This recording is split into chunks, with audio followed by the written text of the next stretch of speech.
Then it's your mother. Then it's my mother. We're starting. Good evening, good morning, good afternoon, whatever time you're catching us. This is Money Mondays with me, Ezekiel Olande. It's good to be back. We have been out kidogo too, but we are back, and today we're having a very good conversation. We're talking about creativity in the age of AI, and with me is Johnny Cash Musingo, and he's just here to tell us a bit about the creative industry. He's also here to tell us about how his journey has been on this path, and the learnings he's had, and how technology is changing the face of this creative industry. Oyamo Musingo. If you hear me calling him with different names, it's because I've known him for a very long time, and nowadays apparently he changed his name. You have to change names. But he will tell us a bit about himself, what he does, the name of his outfit, and then we can proceed. Johnny, karibu. Yes. Thank you very much, viewers. Thank you that's your for camera. Me. Okay, yeah, yes, that's yes. my camera. Yes, yeah? that's your Okay, camera. yeah. So thank you very much, viewers. Thank you for having me. No, but really, thank you. Sometimes I keep wondering why people call me to do some things, and I'm like, okay, I clearly know something, so I need to brand myself different. There you go. You know, yeah. Yes, I'm a connoisseur in this industry. But anyway, my name is John Musingo. I run an outfit called Outbox Ventures. Yes. Limited, and in that company we do media production. Media production that is from films to series to adverts, commercials. I used to say music videos, but then I left music videos long time ago because music videos nowadays, people, or rather then, yes, at the point, guys used to come with like 10K and tell you, I want to do a music video. And you're like, hey, music videos are actually more, they have a lot more than... it's dynamic. Yes. More than a lot of people think. Yeah. So many people will assume it's just, put a camera, put me in front of a scene or whatever. Yeah. These are not the ones for choirs where you just take them and put them in front choirs, of them. I've remembered the Bombers Choir. Yeah, no.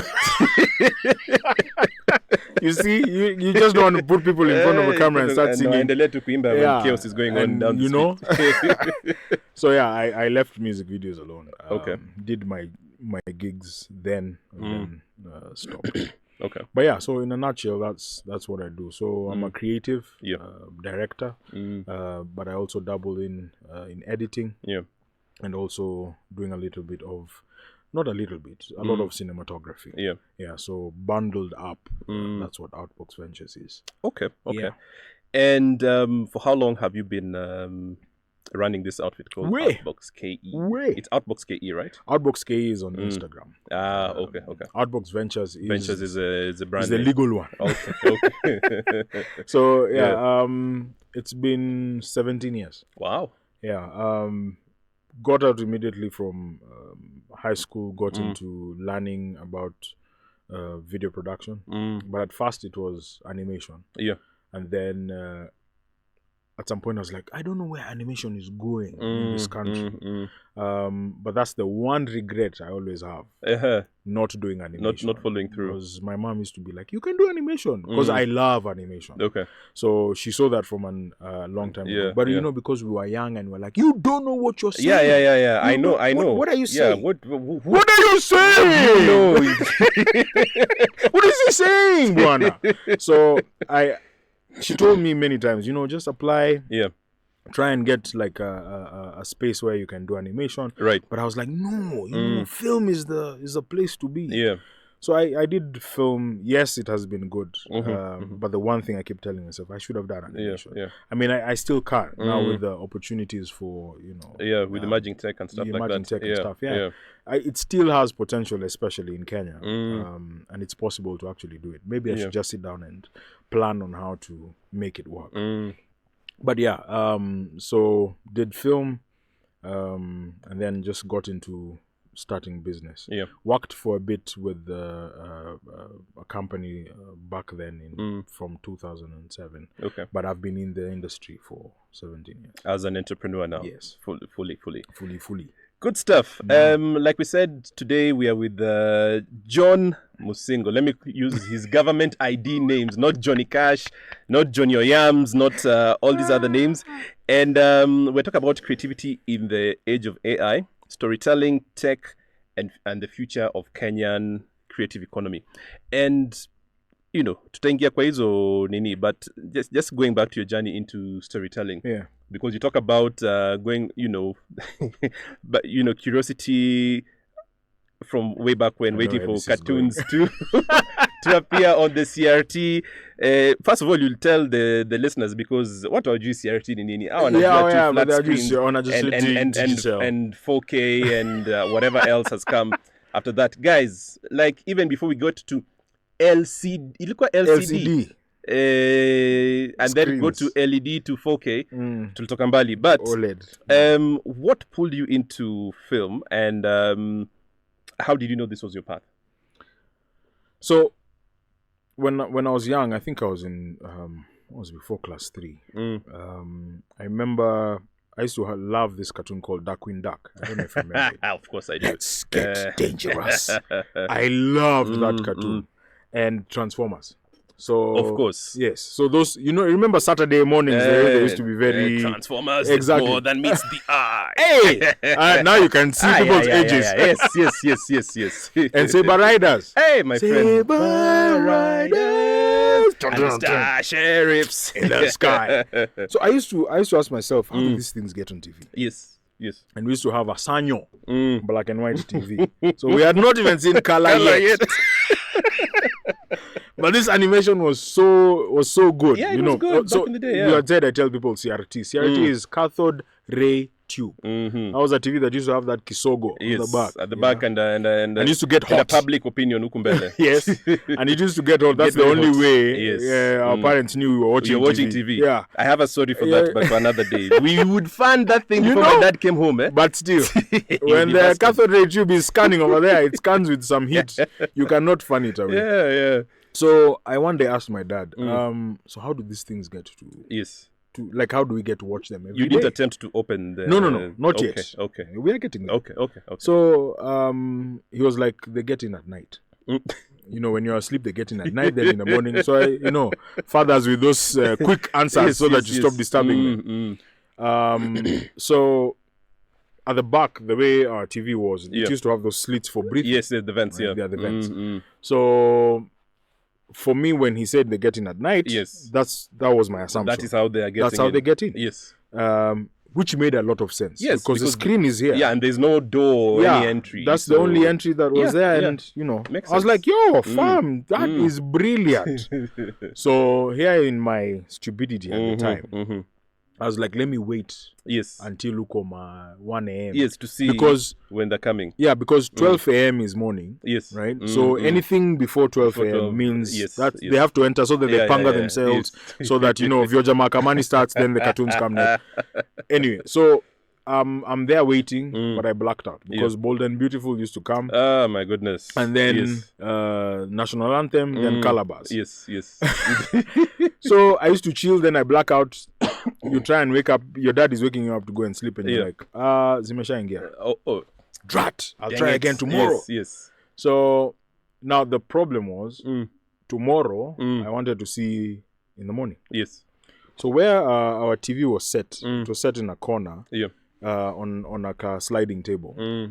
I went and pandered. Yeah. But as I was pandering, the TV... Oh, and gravity did its thing. Yes. But now what happened is it messed the aerial. You get the BNC, what we call BNC when I came to know later. Yeah. So it broke that. And once that is broken, that's it. Because at the time, it wasn't like now where you're like, I'm not aerial, sir. We can go and watch digital TV, Thanks. Then it was there was done. No digital TV. And my dad was like, you guys have broken the TV. Cheers. That's all she wrote. That was done. I think for 7 years we didn't have TV. Yeah. That was the consequence. Into a punishment. So, but now that fueled me more. Yes. Because I was like, now I really need to know how they get in. Now we just ended up in neighbors' houses watching color TV. I was like, there is color TV. By the way, you're like, what? Allah? My world will never be the same. Yeah. The flag is black. Anyway, I'm joking. So, got into I kept asking those questions. Like, how does this happen? I got into drawing. Yeah. That's how animation got in. So, in my head, from primary to high school, my goal was I'm getting into film because I need to know how this thing is done. Right. So for me, I didn't really care about the nitty-gritties of how I'm passing or whatever. I knew where I'm going. Yes. So finished high school and immediately got into a school called Shangtao. Okay. I remember animations. Yes. With the dragony thing. Exactly. Those guys were making noise at the time. I can remember. Matatus used to put stickers for Shangtao. So I got in and I was like, yes, this is what I want to do. Yeah. Did animation for some time. And I was like, yes, this is it. Yeah. And then I think mid-sem they introduced videography. Yeah. I was like, okay. Yeah. This looks interesting. Maybe we try. Got into videography. And then someone... our mutual friend Kabinda. Yes. Mentioned Kabinda, we see you. Hala. So he mentioned Mohammed Amin Foundation, and I was like, "What is this? What is this Mohammed Amin Foundation? What is it about?" And he told me, and was like, "You can join." And checked into Mohammed Amin Foundation. Yeah. After that, I think the ride for animation disappeared on this side. Into... It's been a long time. That's how we said bye to each other. Without you, my friend. I tell you. But I'll tell you all about it later, you know.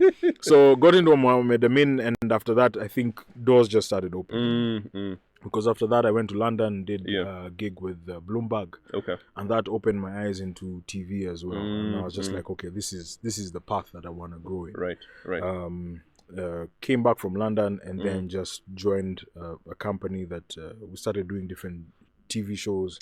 Yes, and you need to tell us some of these TV shows because your CV speaks of some good stuff. So please just tell us how these, some of the projects you worked in and how these were pivotal to your career. Yeah. So when I came back from London, did with Mohammed Amin, we did a show called Hatua. Yes. Chukua Hatua. Yes. It was a very nice show in terms of trying to help shape civic education. Which we need today more than ever. Hello, producer. But we don't want to digress. You know? You don't want to be come for. Anyway. We will edit that part. Yeah. Now you can edit. The views by John Musingo over the last couple of minutes do not represent Icon Radio or its affiliates. You are an icon, so you better stand strong. Thanks. Yeah. Anyway, so I did Chukua Hatua and then got into a company and we did a show called Tujuane. Right. Which blew off. This city, people thinking we are scripting dates and stuff like that. And we're like, guys, there are people like this in this industry, you know. There are people. By the way, let me tell you, most of us are, even up until today, are like, no, it was scripted. Like you guys, come on, you can't tell this. No, guys. Yeah, you know the way you assume that. There was an assumption. Okay, let me be honest. Yes. You know, you put two people. Right. The reason we did this show. Yes. Was to bring dating back because people were. I mean, what is happening now? Everyone is talking behind the keyboard. You know, that's the best. That's where your confidence comes out. You know, but if I come in front of you, that all that disappears. You know, as it runs from your face. Yeah. You know, and we've even seen it on the streets. There are these guys who do TikTok videos where you're like, if there was a girl over here, what would you tell me? And the guy furishes his chest and goes like, I'll tell her this, I know you. You know, like it just disappeared. So the reason we did that show was to just bring that back. You know, dating was, even from before, sit in front of someone, talk to them. Let's see what that does. One of the shows that blew up was one of the most boring shows that we ever did. And we just edited what we could. Yes. And then, you know, the way you sit down and you're like, you're watching, and then you're just like, Twitter is blowing up, and you're wondering why. What's going on? So you go and you're like, Allah? Nisisi? It's the show. It's us. And then it just took legs on its own. Yeah. And you're like, okay. Now, the problem with things going viral is you can't match. It's not a script. You know, you can't write something at the tomorrow and say, this is how we're going to do it. What we're going to do. Yeah. We're just like, let's just continue doing what we're doing, shoot what we're shooting, edit however we edit, and And that's how it just took off. Good stuff. Apart from that, there was Mseto East Africa that we did also, yes. which was a music show on Citizen TV, and that also took legs on its own. Yeah. But one thing that told me was being original rather than copying is better. Far better, yes. In terms of even longevity of your show, whatever it is that you're doing. Yeah. Because a lot of people want to copy. Yes. And it's working there, let's imitate, let's And we've seen even with Tujuana itself, people tried...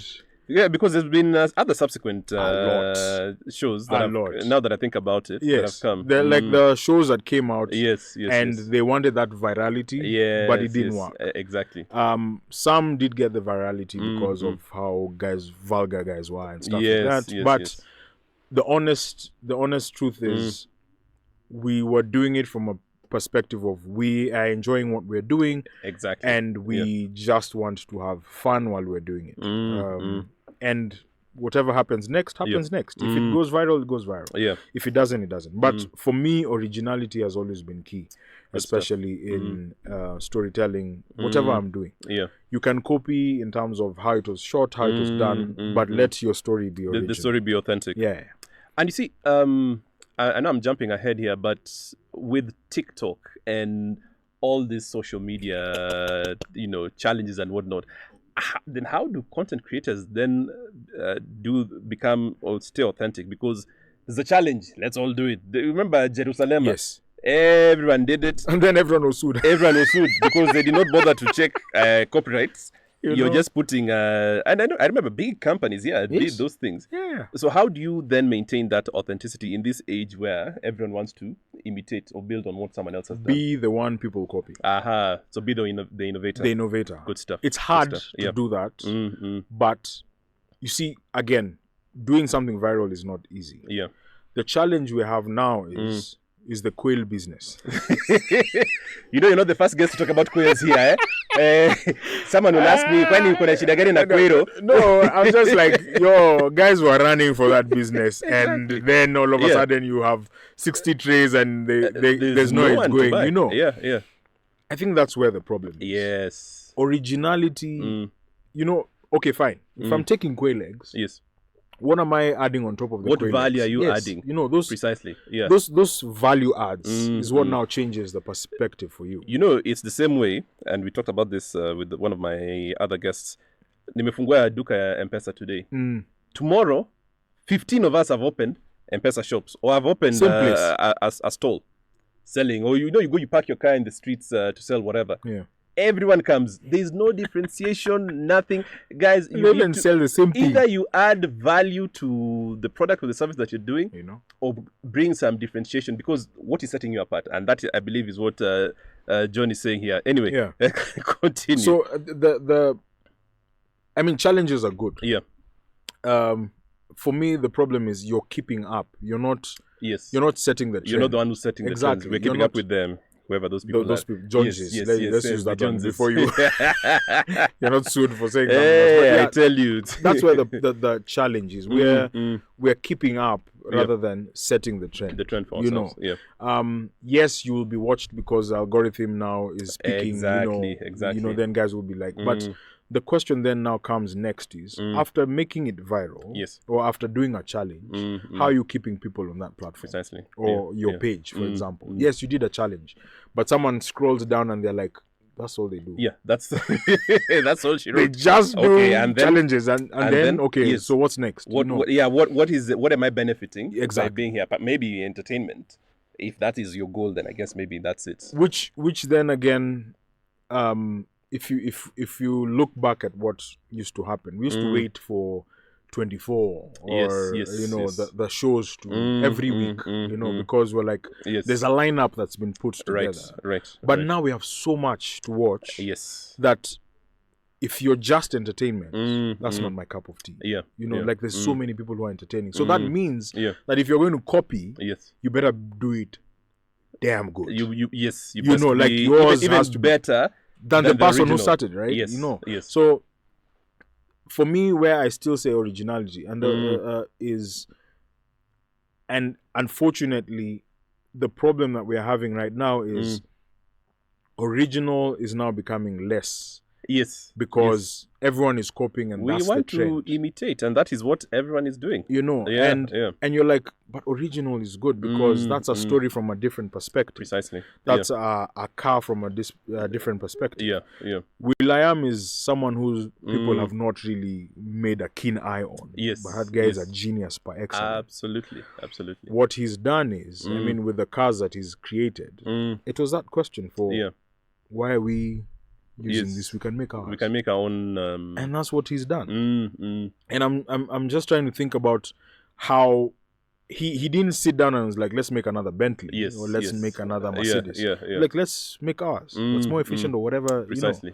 So for me, I think that's where the key is. I have like 7 scripts that are original. Yes. But because of funding and stuff like that, people are just like, okay, how sure are we going to make are we going to make back the money? I'm like, guys, if we don't try it, how are we going to know? Exactly. Yeah, you have to risk it. Yeah, you have to risk it. And I believe for me, as a risk taker, I'm not very good at taking risks. But at this juncture, it's more of, let me take that risk. Let me put it out there. People believe it or not believe it. But I don't want to go home and say, I never tried. Yeah. I never tried. They say you miss all the shots you never took. That's true. Yeah. So I remember in 2022, I'd written down, I was like, I want to direct a series. Right. I don't care what it is. I just want to direct a series. And so one day we were called for a pitch. Yeah. And I was like, I'll give it my best shot. If I'm given, I'm given. If I don't get it, I don't get it. Yeah. And we got it. Oh, I was like, good stuff. I'm directing a series, guys. Yeah. I'm directing a series. But it's because, you also put yourself out there. Yeah. Which, again, is very challenging in this industry. Because a lot of people are in their heads. Yeah. Like, I don't know whether it's going to work. I don't know whether it's going to move. But if you don't put yourself out there, if you don't start, exactly, if you don't start, how will you know that you're able to and how far it would have gone anyways? You're left with that. Maybe I would have. Yeah. And I regretted that in 2019. Okay. When I was like, I don't know whether these things are going to work. I don't know this. So I kept in a bubble. Right. And I realized closed mouths don't get fed. No. They don't get fed at all. No. Shameless asking for... Yes. Izzy, yes. I want to work. I want to do this. Yeah, I want to do what this. What you have. Yes. Be shameless. Yes. Okay, I know there's a thin line between being shameless and being a bother. Absolutely. But sometimes that shameless bothering is what gets you the food. Yeah, the shameless audacity. Yeah. Guys will just be like, oh, no, give Johnny, he does. Holla this guy. Just give him, see what he can do. I mean, if you hadn't talked then. Yes. Because I have a friend of mine, we keep asking each other. There's some ads that come on TV and you're like, how did they... Who sat down? Who sat down and approved this? Like people should be removed in the streets now. Chapo kidogo. Yes. But then again, you're like, but you're not in that room. You're not in the room to and tell no them one any had better. Your name to say, tell Ezi or call Ezi to come and he can do a better job. The person who was there had the audacity to ask. Yes. And he was given. Yes, despite the limitations. Yeah. And they did, and the guy was happy. He shot the shot. And shot the commercial. Get it? Oh, you guys don't have that? Kuna hiyo effect, but I have not learned how to. You're watching Money Mondays with me, Ezekiel Olande, and John Musingo. Yes. And we are talking about creativity in the face of AI. And just how emerging tech has affected this creative industry. Johnny, please take a sip of your tea as we move to the next segment here. And I want us to now get to the emerging tech. Yeah. Because we have seen nowadays anyone with this is number one, a journalist. And which has, from what has been happening, we thank God that we have these things because we would not be knowing ton of things that are happening, but we also now, we are doing films. Yes. I've seen people doing films on iPhones. Yes. And I'm like, that's another level. Yeah. So, easy, my devices on your tukonazo, I don't know if they're becoming obsolete. I don't know if they have a space. Then we've seen a lot of innovation, especially around AI. Yeah. Okay, and so I wanted us to talk about how this emerging tech has affected, because today I can go into Sora and do some amazing things. I can go to Vio. I don't know if you've interacted with Vio. And my friends, that thing is at another level. Yes. So how is it affecting your field as a filmmaker and post-production specialist? Okay. I'll start from tech itself. Right. I mean, as you were pointing to the cameras, I was looking at them, I was like, wait. There's a saying that has always been in the industry, that the person behind the camera is more important than the camera they're holding, you know, because the camera is a medium. Yes. The phone is a medium. AI is a medium. It's a tool. I agree. Yeah. So it always depends on how you look at it. I mean, when these cameras were being used to teach us in Mohammed Amin, for example, when you're holding them at the time, you're like, oh my goodness, I'm holding a camera. This ginormous, you know. Yeah. So when you look behind what they were trying to use them for, you know, they have a space, and there's still people who use them till now. Yeah. They have proper color. If we're going to the science of it all, there's proper color science. They still have the proper lenses. You know, the body was built to actually withstand something. You know, like maybe where you're going is too hot. They have fans inside. So there's a whole there's a whole science behind why they were created. Of course, now it's becoming like the smaller the better. And they're cramming everything inside that small thing. The chassis. And you get to a point where you're like, okay, I need to just get something that will work for me and for what I'm trying to do. Whether it's telling a story, whether it's reporting quickly, you know, whether it's a quick setup that I want to do, because you can imagine having this camera versus having this and your ring light, and you're trying to, you know, I just want to tell this story quickly. You know, before you set this up. You set that up. Yes. You know, this guy has already done his thing and has sent it to the news station, for example. So tech has come in two ways. It has come to disrupt, and it has come to help. To facilitate. Exactly. Yes, now, I agree. In terms of trying to keep up with tech, you can't. This space, things are moving pretty fast. You get your iPhone 12 today. Whatever, by the end of September, when they do their release, they've done another 7 of them. So you really can't keep up. So the thing that I normally say is, let me get what I know will work and also future-proof, for example. So if I get a camera, I have to think about the next 3, 4, 5 years. Absolutely. Will it be working strategic then? planning, I like it. You get So will it work then? If it does, then that's cool. If it doesn't, then I need to think about what it is I'm doing. Now AI has come to it is a disruptor, to be honest. It can be used as a tool, or it can be used to phase people out. I just saw in the data entry space, rather not data entry, but in the data space, some guys already have lost their jobs, like a number in a night. You know, like almost 100 people have lost jobs. Wow. And you can think, if you think about it that way, everyone is scared, for sure. You know, now people are like, oh, just be a plumber. No, I mean, AI will not stop your plumbing job, you know.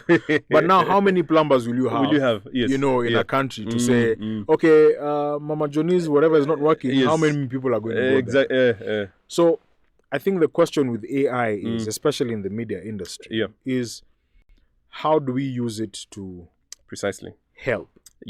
Of course, people are afraid that it will take out, and it has done that in several spaces. I mean, script writing, story, in terms of storyboards, it's done. A number of people have been chujwad because, I mean, now you're talking about Sora and View, and you're just like, But the one thing, I can't remember who said this. I don't know if it was Elon or someone said, yes, these things are here. AI is here for these things. But the one thing it can't do, it can't put that human touch to it. Absolutely. You get? Absolutely. And the human touch is, I understand emotion. Yes. I understand that, when you walk out of here, when something has happened, I'm angry. Yes. That's something that AI will try and imitate. It can but it can will mimic. Never, it will never get the true act of anger and love and whatever. It can say emotions. The emotions are not there. Yeah, you can say the words, but it and even make it look and but it can get as close as possible. The reason the camera came out was guys were trying to mimic the eye. You get? Yes. So, but they've never gotten to that point. They've gotten as close as. Yes. And that's why they'll be like, oh, IMAX is the best camera to use. Yes. Red is the best camera to use. But they've never gotten to the point where the eye... Exactly. So...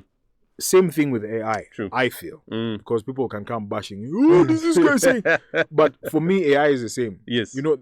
It will never get to what a human being will be able to do. Produce. Yeah. Especially in the industry. Yeah. Of course, you've seen people saying, oh, now we don't need people in studios. We don't need people shooting for us. We're using robots and stuff like that. You're like, okay, fine, cool. Yeah, if that's your thing. If that's where you want to go, that's where you want to go. If you want to cut down on costs and whatever. I mean, but you're cutting down on costs. Yes. But the robot is expensive. So yeah, for me it's... And how I've seen it happening. I was the number one for no, AI should not be. I was an ambassador for it should not be. Down with it. I mean, later it will come and take over the world. Yeah. I mean, we've seen all those movies. Yeah, Terminator. I mean, it could be true. It's come to kill Sarah Connor. You're sitting there and then ChatGPT is just telling you, I'm not looking for that. What are you going to do? Yeah. So, how are we using it? True. And how are we using it to help, not to take over? Yes. Because I'll be honest, this one I don't care if people come and fight me. Yeah. It's made people lazy. Oh yeah. AI has made very many people lazy. In fact, let me just, your industry is a bit still, I think, hamjafika your place, but in other industries, academia, for instance, research, for instance, I once saw this, I kid you not, someone at a church reading a prayer. And then, the last prompt that AI inakupatianga hapo, feel free to customize this prayer. And she's praying and she actually said those words. So akafika hapo hivyo akagundua, oh, snap. This is not what I was supposed to read. In Jesus' name, amen. But you have, so there's that I can see our producer he's dying over here. But that is the level that AI has gotten us, because our minds are now, and it's dangerous as well. Very. Because when you then stop thinking, and this thing is thinking for you, even the most mundane or to the most advanced things, you are seeing that. And my fear sometimes is then, because we are evolving beings, okay. The work that we used to do, it looks like we have stopped evolving, but okay. The way we used to do work back in the day is not the way we do work today. True. If we continue this way, without thinking, because for me, how I look at artificial intelligence and all this tech is like, once upon a time we used to do mental math. Then we got that abacus. Abacus. Yes. Sorry, I was jumping. Then you go to the logbooks. Yes. Then you go to a calculator. Then you go to Excel. And that's just doing everything automatically. Yes, exactly. That, for me, that is how it is. In school we'll be told garbage in, garbage out. Yes. So in as much as you're using this, as John is saying, you still need to apply your mind so that whatever you're getting out of it is actually good quality and not just the generic thing. Like, you can read a lesser percentage. Yes. Because I feel like people are giving AI 90%. Yes. And giving in 10%. Yes. Because then, what have you done? Like, you've not really... Nime edit tu hapa, nimetoa hii. Because hii ina sound robotic. This is too much. It's very close to robotic. So let me remove. Let me put the errors. Yes. Make like a spelling mistake here and there, so that So I think it's just in how we use it, so that to avoid getting lazy, as you're saying. I mean, the reason I love animation as well is they don't have boundaries. Yeah. You remember WALL-E? the movie. Yes, yes. It's the same thing about AI. Guys were shipped off to another planet, and then now Earth was now being used as a garbage dump. But if you go to that planet where they were, I mean, everything was automated. Right. Now everyone was just like, you know, I just want food. I want to do this. I want to do this. They even forgot about planting and stuff like that. So I feel that's, if we don't take care, that's the direction we're going. We're going to be very lazy. We just want to put things out there that I know they say if you want something done fast, get a lazy person because they'll find the fastest way to do it. Yes. And that's where we're getting. That is what this emerging tech is doing. The lazy people have gotten AI, and now AI is doing the work for them. Yeah, and on that, do you think it is a catalyst, or for better and faster storytelling, or a threat? Faster storytelling, yes, because like you said, give a lazy guy something, and they'll find something. Yes. I mean, usually what happens in our industry, before you see the product on TV or film or cinemas, a lot of people assume, and you'll get that for people who don't know what goes on behind the scenes. They'll tell you, just put your camera there and you shoot, and then we get our thing. And you look at them and you're like, you clearly have no idea. Yeah, Kwenangivu, you know. So when you bring them behind the scenes is when they're like, oh, there's all this going on. This is a lot. I mean, you guys do practice and you write scripts and whatever. So there's that process that AI has sort of taken out. Right. Which is, you'll script write and give it to proofread. And then give it to another 2 or 3 people who say 1, 2, 3. But that process now has been condensed. So yes, in that way, it will become a threat if we give it everything. Yes, you know. Yes, proofreading is fine. You know, proofreading is fine and dandy because of course you need it. You need it to get out quickly. The challenge I'm seeing is, as opposed to what we used to do, where you think and you imagine how your world is going to be, especially when you're writing. Exactly.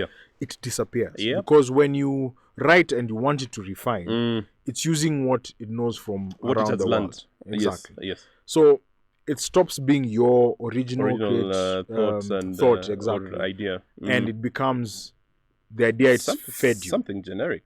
To some extent. Yes. Because it's just picked from what it has learned, and it's like, do this. And you're like, oh, that's so cool. That's nice. But then it's because also your mind has not been opened to. But there's other things that have been done outside. If my creativity has already been curbed at the fact that, oh, I don't know what happens in the US, or I don't know what happens in Kenya. So let me just feed it here and, you know, I'll get the results. I think the best way to go about it is, let's go back to how we used to create when we were young. The reason we used to play Chamama is because we used to be like, this is how my family is going to be. You know, the reason we came up with games like Shake and, you know, Brikicho and those kind of things is because we're outside and we have this world your around mind us. is, and, you know, the creative juices are flowing. Exactly. There's no limit to, you know, you're just doing gaming and whatever. So I feel we need to go back to that original, let's go outside. Let's stop curbing ourselves in houses and like, okay, I don't have anyone to bounce these ideas. Let me bounce it to ChatGPT. You know, and now people are even getting counseling from ChatGPT, and you're like, hey, is that where we've gotten? No, it's there. My goodness. Guys are getting counseling from ChatGPT. You know, you know, he did this and she did this and then it gives you a name. You see, I know you understand me. Akibe. So I think it's very dangerous. Yes. To be honest, it's very dangerous. And that's why I am still on the fence. Right. With AI. Yes, people are like, yes, learn it. Use it, whatever.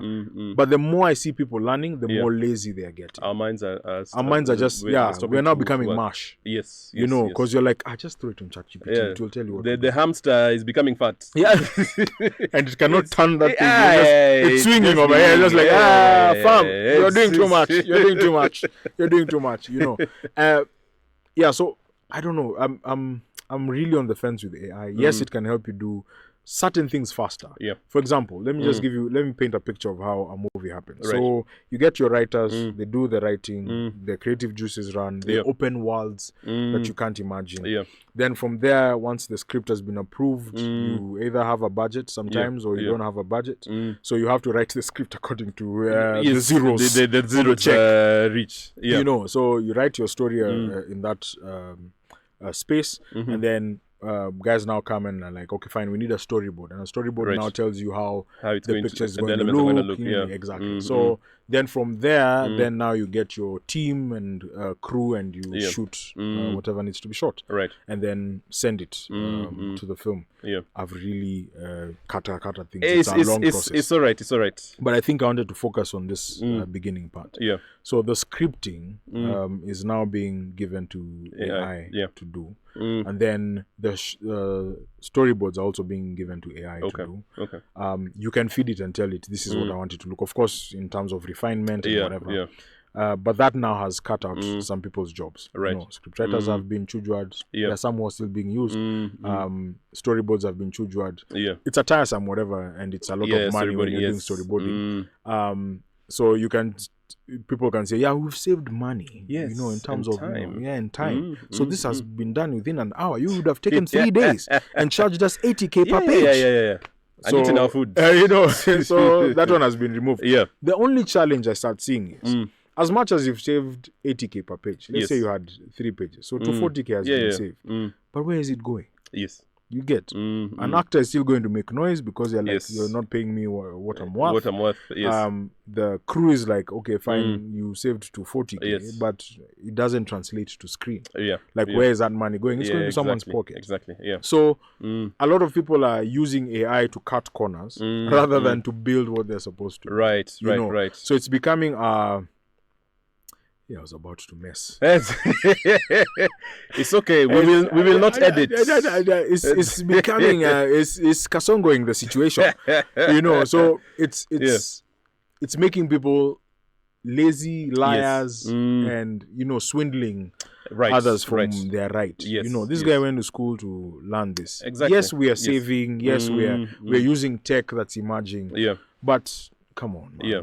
Let it then show on the screen that you've actually done something. Let the quality actually be whatever. Let us see it become better than it would have been. Exactly. Yeah. Because if that's another thing. If you do ChatGPT and AI and then you come up with something that would have been done similarly to the other process of writing and whatever, and you're like, you used AI and that's what you got. Yeah, like you didn't get anything better. Like what are you talking about? Like you saved all that money to come up with the same crap. It's annoying. It's very annoying.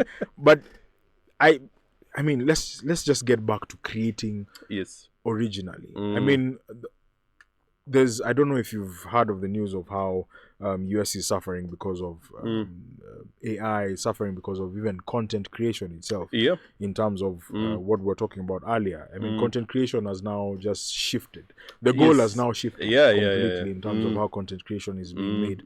People are no longer doing or going to producers, like it's YouTubers and TikTokers who are actually now taking the reins. Yes. And it's a big shift in terms of how people are actually thinking about content. Even in Kenya, it's getting to that to that point. But yeah, I'm still on the fence with AI, but I feel like it is important for us to learn and see how it can help rather than take over. Okay. Yeah. You're still with us here on Money Mondays, Ezekiel Olande and John Musingo. We'll talk about creativity in the age of AI, and John is the owner, director, CEO of Outbox Ventures, and he's just giving us first his own experience, but also what is happening within the industry with emerging tech and things coming up. And changing the way this world has been, and we are back. We took a short break. Johnny needed to add his tea. Of course, it's the guest who was the problem. Ameongeza chai, so we are continuing. John, we were talking about the tools that you personally use, and you were telling us about copying not the content, but copying the styles. For me, I'm thinking, you can take the technique, but then customize it to your own. Not take, copy, the whole script. Paste, kutuma, the way that lady alikopi maombi akaenda akaeka kwa kanisa. That lady must have. I hope she resigned. If she was a deacon or a pastor, I hope she resigned. Sasa, watch the games. Like, I can't do this. I mean, even in films themselves, you'll see people calling it the Michael Bay effect. Yes, the Michael Bay move. The Michael Bay's. The Bay effect. Or the Bay move, the one they normally show Will Smith and Martin Lawrence, appearing from the car, That's iconic, right? And people have tried it all over, and it's worked. The things that just work. They just work. And if it works here, it will work anywhere else. Absolutely. The challenge we are having is copying content. And I believe for me. People will hate me for this, but I feel that challenges, that's exactly what it is. Right. It's just copying someone else's content and trying to make it yourself. I've seen a lot of influencers doing the same. You've seen not even a challenge. You've seen like content from someone else, and you're trying to Kenyanize it. Yes. It's and still you can tell it's just like no, especially not, if you've seen it and then you're seeing what you're doing here, just like my guy. It's not. It doesn't make sense. I mean, so for me, that's where we're losing our originality. So people are not creating. Yes. They're just. Again, we're being lazy. We're imitating. That one has worked there. Let's try and make it work here. I mean, some TV stations have done that as well. They've taken a script that's worked somewhere else and brought it here. I mean, people will say it's creating jobs, but I'm just saying, we are cutting out. We are doing the AI because we are cutting out the scripts, we are cutting out the storyboards, we are cutting out the budget, and we are giving you a finished product to do. So I do a lot of coping. Like I'll take someone's technique and see if it works on this one. I'll take someone's learnings that they had on that one, especially in terms of cameras, and say, okay, fine, this camera and this lens will work on this story. This is what we're going to do. This is how we're going to make it work. How will people understand? Like how will Kenyans understand this story? That's what now I'm going to look for. Absolutely. I saw. I follow some YouTubers and they do stuff in their house. I was like, so why do we have to get a studio? I mean, you make what you have work. I like that. Making that work, and you're like, okay, fine, I don't need to look for a big studio and pay this much money. I can do it from the comfort of my home, and I'll still get the same effect. For me, that's how I work. That's creativity right there. Good stuff. And now I want us to segue a bit into the business of creativity. And, there's a real conversation happening about African content creators owning their intellectual property.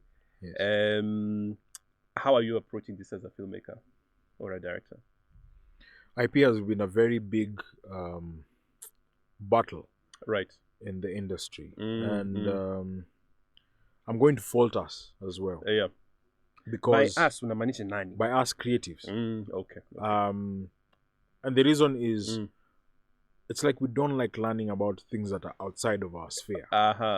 So IP is something that sounds so huge that you're like, man, that is biting my head. Let me stop. I'll take you back, for example, for AI. A lot of people have created stuff using AI. And they go and be like, it's an original concept, but it's being created by AI.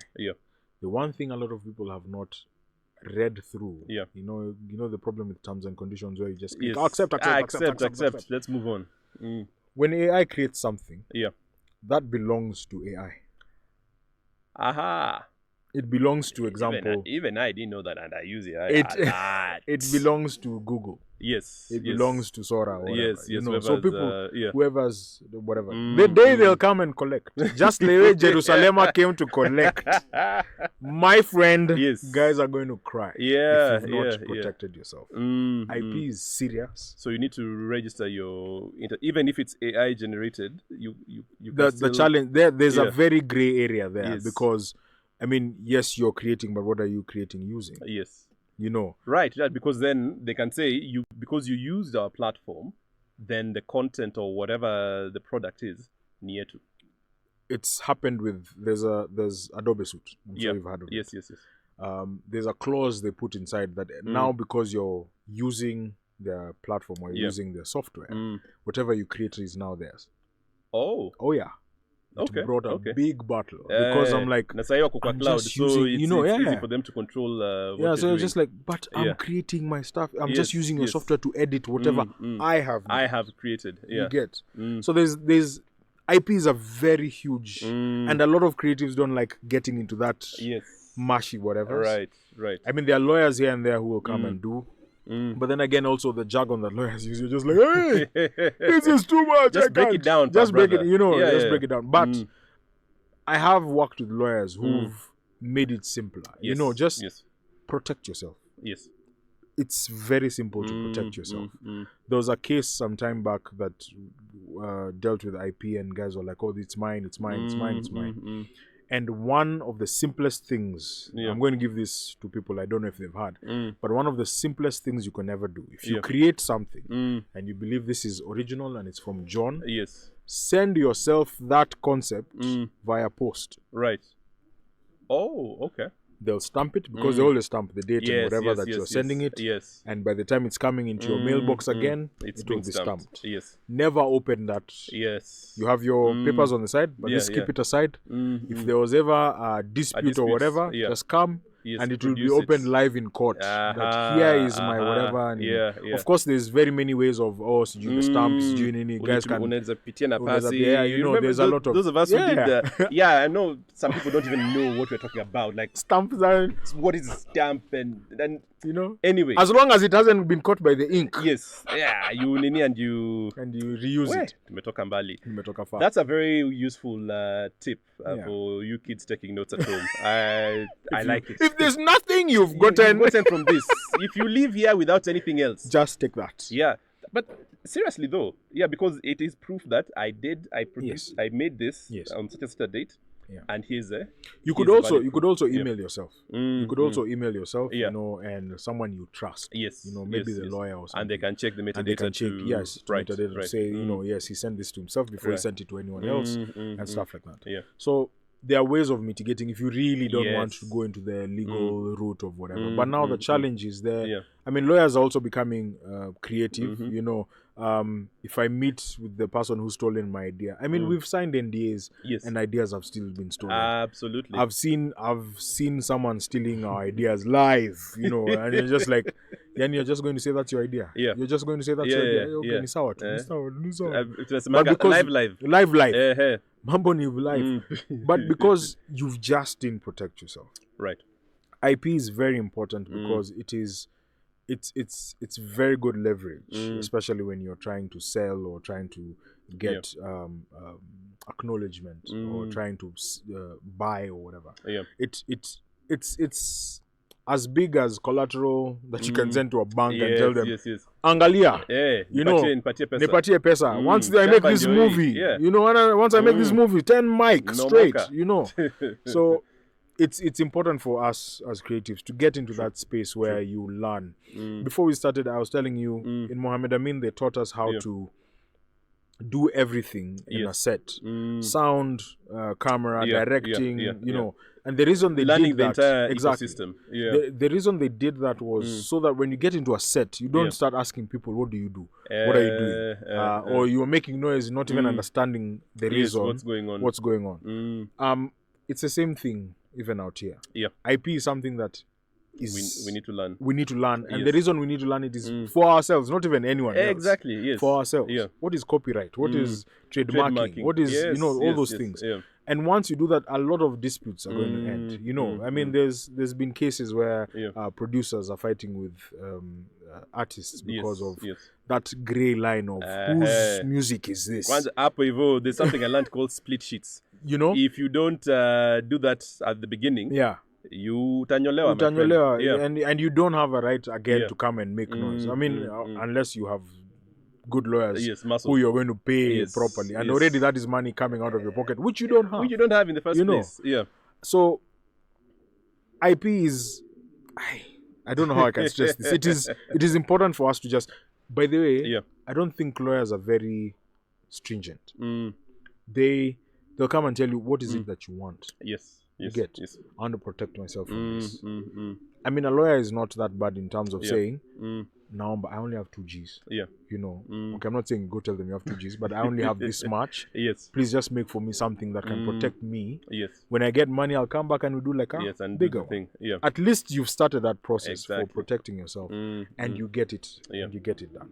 I think the fear is, jargon, they'll ask me for 10 million. You know, that kind of thing. But I don't think lawyers are that bad. I've talked to several, and they've even done some for free. And I do agree, because I work with a number of lawyers, and it is important that, you know, you look for one who's able to help you. But we also have organizations, government bodies, that are able to help you learn about IP. Just Google. You'll be able to find, there's even an international IP day. It shows you just how important it is to secure your intellectual property. We need to start landing this plane. But how many cruise feet are we? Bado tuna circle airport kidogo. Bado how do you ensure, John, that technology doesn't just empower production, but it also supports fair pay? Because this industry, people do things. You want me to start pouring tears? So how can tech empower and support fair pay? In terms of fair pay, I don't think this is about tech really, because I mean, if you start talking about tech, someone will come and tell you, I know how to use this camera, and you don't. So it's going to be hard for me to say, I want 5 million, and based on what exactly, and you don't know how to use the camera, you know. So, and I feel like that has been happening a lot, because someone has a high-end camera, you who has this camera, you might be at the same level in terms of intellectuality, in terms of using camera, in terms of telling a story. You are the same, but because they have a high-end camera versus they have better equipped. You have a handicap. You have a handicap, you know. So guys are not looking at you like, Johnny is good, but he doesn't have the camera. You know. But then there's also the side where Johnny is good, give him the camera, let him shoot with it. Exactly. So for me, I believe it just needs to be from a standpoint of intellectual property again. Absolutely. You know, rather than tech. Because I've seen very many people who've done stories with iPhones. I've seen very many people who've done stories with very small cameras, and they have done amazing things. I don't know if you remember a movie called High 8. No, I will send it to you. But the idea behind it was the whole movie was shot through a I have heard about Yes, you have. The one that was shot by an iPhone. Not the iPhone. It was shot by an old camera, a High 8 camera. Oh, no. I've heard of the ones that have been done by... Anyway, you shall school me later. Yes, I shall school you later. Yes. But the idea is, it's not necessarily... It's how you tell the story and what you use the story to tell. The creativity. Yeah, the medium of how you use it or how you tell it, I mean, that doesn't matter. I mean, it only matters because now we are being influenced into a certain ecosystem. Yes, you must use do this, you know. Invest in this. Yeah, so there's a time where people were frowning upon using iPhones and stuff like that. Until iPhone and Samsung did their whole what's it called, the tech reveal and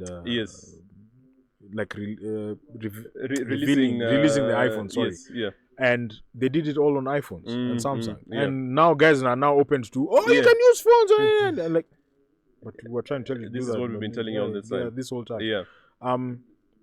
So for me, I think it's you're a director, Yeah. I'm a director. Let's fight at it in terms of pitching. Yes. Okay. Yes. And whose idea is better is and better whatever. and stuff. So and this is how much I charge because as a creative. Yeah. Of course, there's what is happening behind the scenes that a lot of people don't know is that we're trying to get to a point where there's no disparity between director X and director so that it's at you have 3 million and this guy is being paid 30K. Yes. It has to be a fair whatever so that it's not a thing about yes, I'm the biggest director here, but we can all tell stories. Yes. We can all tell stories. So put the 5 million over here. Let's fight for it in terms of ideas and creativity. And you're like, okay, fine. There you go. Fair playing. Yeah. Because if I lose it to you at 5 mic, I'm not going to catch a feeling. No. But if I lose it to you at 300 million and I was going to be paid 30K, I'll be like, aye, fam. Did I even have a chance? Never even at the beginning. I never had a chance. But the one thing that you can see it from a mile away. Yeah.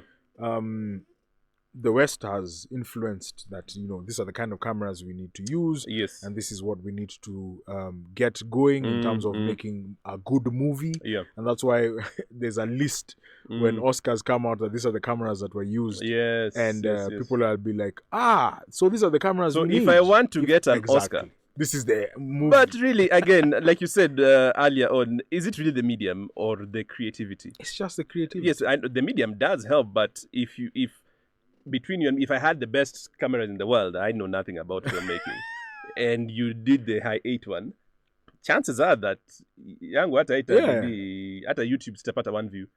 No, utapata views because guys will be like, what how not to? They'll change your nini for you. How not to shoot. Yeah. So I think, and again, it's been proven time and over again. Yeah. People have come into the industry. So there was a movie that was shot with a smaller format camera, right? The smaller chases, and guys were like, "What? You mean that movie was shot on this? Yeah. How now?" Yeah. And now that camera has now been put on the list. Okay. So for me, I think it's again, yes, go back to originality. Stick to your format. Yes. Right. Yes. Just tell your stories how it is. One day, someone will be like, "He's been shooting on this camera for this." A lot of people are looking for recognition from the onset. But that's a very big concept that we need to bidding your time, putting the blood, sweat, and tears. We don't have that stickability, or there's a terminology that I'm trying to something gratification, deferred, delayed. Yes, we do not have that, and it is because we are in the world of YouTube Shorts. Yes. Reels. Attention span. We need it now. Just popcorn generation. Popcorn. Yeah, instant. This, but I do agree with you. If you are consistent in your craft, I think eventually the perfection, comes. I didn't brag about some things. Please. I've won a Kalasha. Nice. I have won when Machakos People's Festival started. I won an award there, and I also, with a team that we were working with, we won a Cannes Lion in 2022. Those are things you don't just say in passing. It's like you, matatu imepita unangoja hiyo. Yeah, no, ilienda. No, I think the reason I'm putting that there is all these awards that I've gotten, I was not working for. I did a job, finished, life continued, and then I had, you've been nominated for such and such. I'm like, okay. Then now is when you tell people to vote. Yes. But I think the ones where you are aiming at, you're really pushing, those are the ones that disappear. Those are the ones that you never get, and you start getting frustrated at. Oh my goodness, we didn't get the award. We didn't get the award, but. So you guys were doing it for our award. You're not doing it for the audience, or for yourself, or for the love of the craft. It's just to gain recognition. And the problem you'll find is when you're chasing that recognition, once you get it, that's it. Because you get there and you're like, oh, that was it. Oh, that was it. The claps. I thought it would be. I thought it would come with $50 million.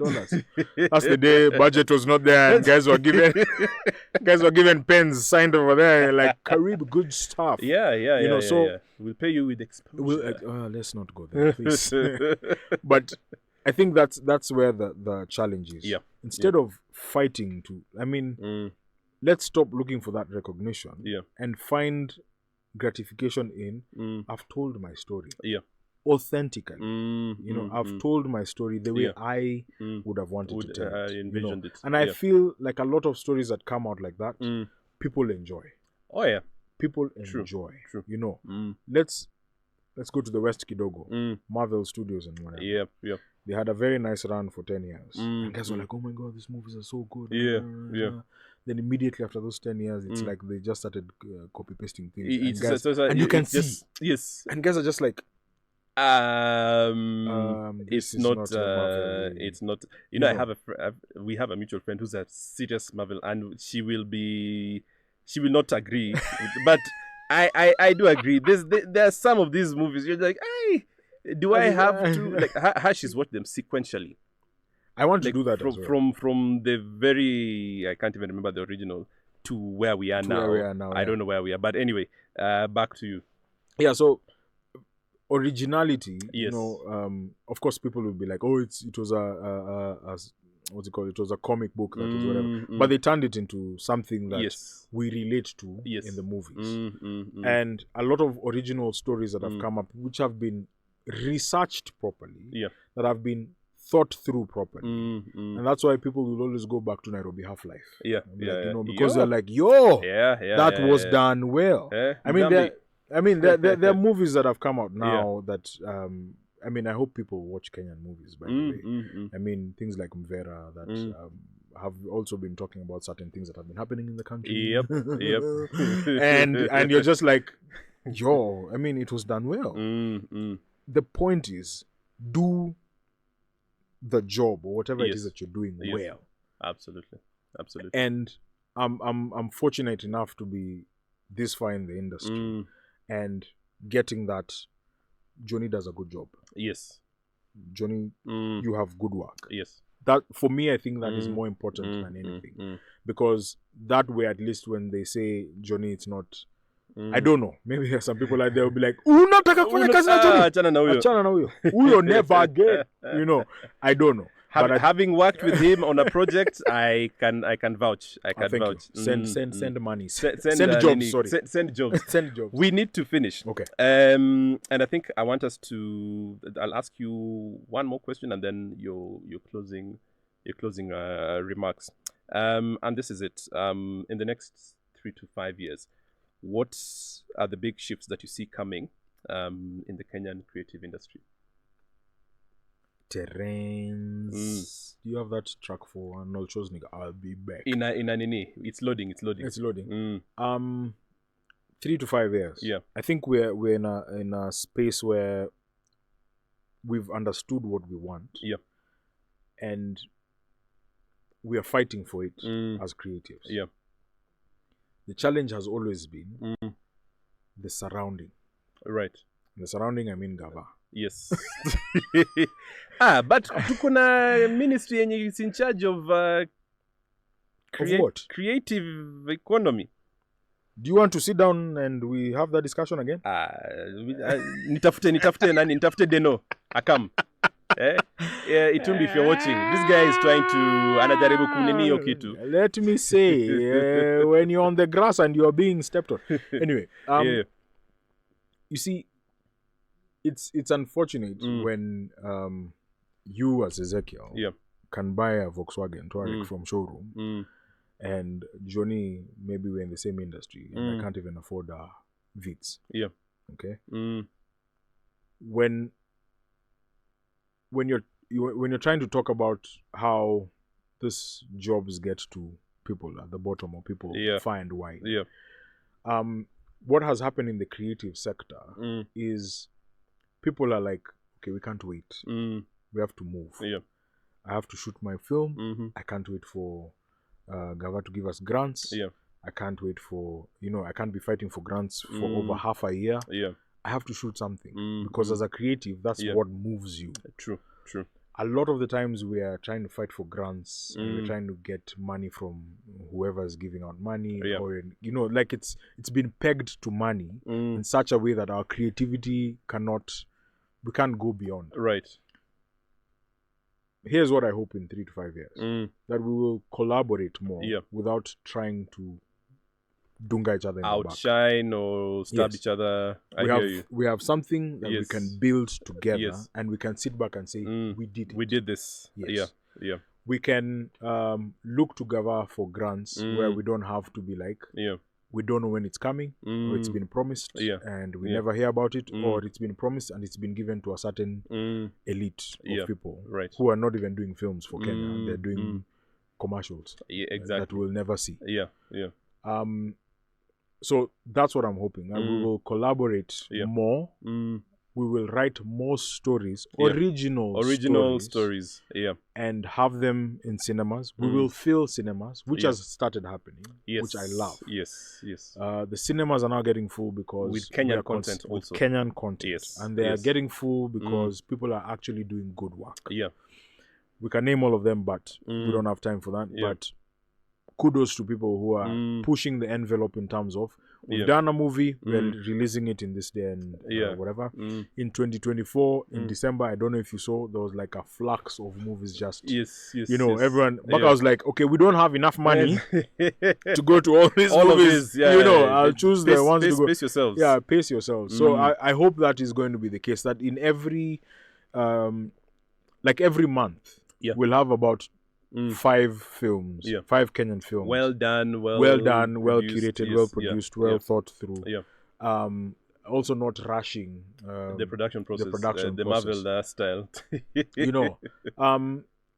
Not even that. I think a lot of people assume that, because we've said we want to watch it in December, things have to be rushed. Yes. A lot of people don't work backwards. What does it take to release a film? It takes 1, 2, 3, 4, 5. Okay, fine. How do we do that? How long will it take us to shoot? It will take us 3 months. How long will it take us to produce this much? How long will it take us to write a script this much? Then work backwards like that. You project manage it. And I'm sure because of budgets and stuff like that, then people will say, okay, fine, because we don't have a budget, we have to rush things. And when the budget comes, that's when you're like, let's go. But if you can work backwards and be like, okay, fine, if March figures and we don't have this money, forget about the movie. Or if March figures and that's when we get the money, then you can even just move the release date. Just tell guys. I mean, the West has done that before. We'll be fine. We've not watched the movie where we'll be like, you've watched the movie. I'm not going to watch it. No. Just tell guys, we've gotten the budget now. We'll release it in January as opposed to September. As we had said. So for me, that's what I'm hoping. I'm hoping there will be more buy-in into the movie sector. And in terms of, even buy-in in terms of us believing in what we have. And especially in that collaboration effort. I feel like we're still safeguarding a lot of things, like we don't want to share. In the industry, you won't know a movie's out. You've carved your cocoon here, and you don't want anyone to. It's necessary because of how we've been backstabbed. Because you're sitting like this and you're like, hey, you're shooting the same genre. It has the same names. What is going on? What's going on here? And now you want to release it faster because you've heard so and so is doing a movie, and you want to be the first to release it. But you're like, guys, the cake is so big. The cinemas are so many. Absolutely. Like, you can show it in IMAX. I can show it in in audio. Anga Sky.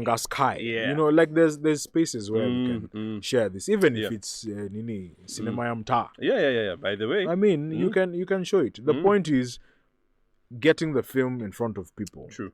But done well. Yeah. As we close, yes, you have moved from local film festivals to the global, Cannes Lions, my friend, to global campaigns while still staying rooted in telling authentic Kenyan stories. What keeps you inspired to push boundaries and stay relevant in this industry that is always changing? When I was starting my film, or rather my media journey, I used to ask myself, why not? My aim was to remove the but in the sentences. Johnny has done this but. and I come and ask someone will come and tell me, oh, we want to do this movie, but I'm like, why are you saying but? Just put and. Yeah, and this and this. Yeah. I mean, why not? Yeah. Why not do it? Why not? So for me, that's what has pushed me a lot. Right. Like, why not? So in this age and space where people are fighting in terms of what medium to use, I have my trusted camera that I've always used. And again, as I said, I've future-proofed it. Yeah. In the sense that it can still be used in the next couple 2 of years. 3 years. Yeah, I got it some time back, but as in it can still be used in the next 3-5 years. Yeah. And my question normally is when someone tells me they've gotten another camera or they've gotten this camera and they're about to get another one, I'm just like, but why? Are you keeping up with the Joneses or is it actually needed? Yeah. The unfortunate bit in this industry is you have clients who come and say they want this particular camera or this particular camera. So a lot of people are arming themselves with cameras, just waiting for this client to come. So you have a lot of equipment. Yes. The chances are you might not even get to use. Yeah. There are those who've pivoted themselves in a nice way where they have the high-end cameras that will be taken whenever when something high-end is coming. Like hiring and stuff. Yeah. So, but also now the challenge then stops becoming your creativity and now you become a hiring company. So you're no longer the creative you're supposed to be. Now you're hiring. You're a supplier. You're a supplier. Yes. Exactly. Yeah. I mean, yes, it's good money, but then again, where's the creativity? Is that your core business? But then again, you're like, I mean, where we are right now, as you've seen, we'd rather have money than be multiple creative. income streams, I guess. Makes sense. It makes sense. But deep down, you're like, I wish I could have done this. True. I wish I can do this. We're also in a space whereby where a lot of creatives are living from paycheck to paycheck. Yeah. We're trying to raise money for a movie, but by the time bills are landing, by the time shisha is taken, by the time you're like, hey, I only have 10 bob, So you're like, I'm waiting for a big budget to come, and when it comes, I'm going to make a movie. Yeah. 3 years down the line, you're just like, hey, Johnny, ile movie yako ulisemaje? Well, it is not about movies. It's about surviving in this earth. We need to close. I need you to give us your parting shot, Johnny, for people who are in this industry and they're looking to, they're in the intersection where they're wondering, do we go the tech AI space? Do we maintain our creativity? Is AI taking our jobs? What do we do? Do I start selling clothes down the road to supplement this industry? What do you tell them? And then after that, please just you can land the plane for us. Unazaangalia huyo camera. I think it's very important to be original. Yeah. We can't keep up with everyone. We can't. I mean, let me tell you, if you're trying to keep up if you're trying to keep up with people in this, it's impossible. Not even just the industry. In this, I mean, Instagram has already spoiled it. Yep. I think I unfollowed some people because I was feeling bad. I was like, how is this guy getting a job and me I'm not getting a job? No, but you can't keep up with people. Yeah. But the one thing that people will admire of you is your ambition and originality. Absolutely. My question for why not? Just ask yourself that question. Yeah. I have a phone. It can shoot. Yes. Why am I not shooting? Yeah. Why not? Why am I not shooting? Because I was talking to someone who blamed the fact that he doesn't have equipment. Everything was blamed on. So I don't have equipment. He's stuck there. He's stuck there. Yeah. And I asked him one question. I was just like, and that's why I think I'm very heavy on collaboration because I didn't get here by myself. Yes, I got here people who would be like, oh, okay, Johnny is shooting, give him the camera, give him this, give him that. Yeah. And I've gotten to that space whereby it's because of someone else that I was able to move to this point. Exactly. And I'd like to just I've been that to some people. Yes. Okay, others have taken advantage and I'm just like but I feel like it is important to collaborate with the right people in mind where they're like, okay, fine, we know we're taking this here. Yeah. Let's do it together. Let's not do it for the money. Let's not do it for the fame. Let's not. Akina JJ Abrams are those people there. You're like, this guy is doing it because he loves the craft. He loves what he's doing. let's move. And a lot of people will jump onto that bandwagon because you are relentless and you're like, let's go. Let's go. Akina Philip Productions. Same thing. They've banded together and they're moving because they're like, you know what, we can't wait for people to give us the money. Let's move. Let's create the space for ourselves. Exactly. Let them come to us. There are very many other people who do the same, but my number one thing is why not? Just ask yourself, why not? Why am I not doing? Why am I not creating my idea? Why am I not selling my idea? Why am I not starting the business? You know, in the industry, it's very hard because people will be like, oh, but I want this camera and I want a 4K camera now that people are talking about 4K. I want a 4K camera. I mean, we have friends who you can come and tell, hey, Maji, you have a phone. You can come with me. I'll buy you lunch. Let me just shoot this thing for 10 minutes. You know, then you give me the footage. I go and do my thing. I don't think someone will be like, oh, you know, unless they're in Gava where their phone is ringing 24/7. So choose your friends wisely as well. You know, choose your friends wisely and people who believe in the dream that you have to push you ahead as well. Asante. On that, flaps, Nini. We're just reverse green. We're good. This has been Money Mondays. We've been talking about the creative industry in the digital or the AI age with John Musingo, Musingo. Yes. Founder, director, Outbox Ventures, and we've just gone through how tech can be an ally, but it can also create over dependency and thus laziness and lack of creativity. John, if we want to get in touch with you, how do we reach you? I am on Instagram as Johnny Cash, OTBXKE on Instagram as well. I know guys normally say Twitter, Facebook, all the same. No, you can find me on Instagram as Johnny Cash. Good stuff.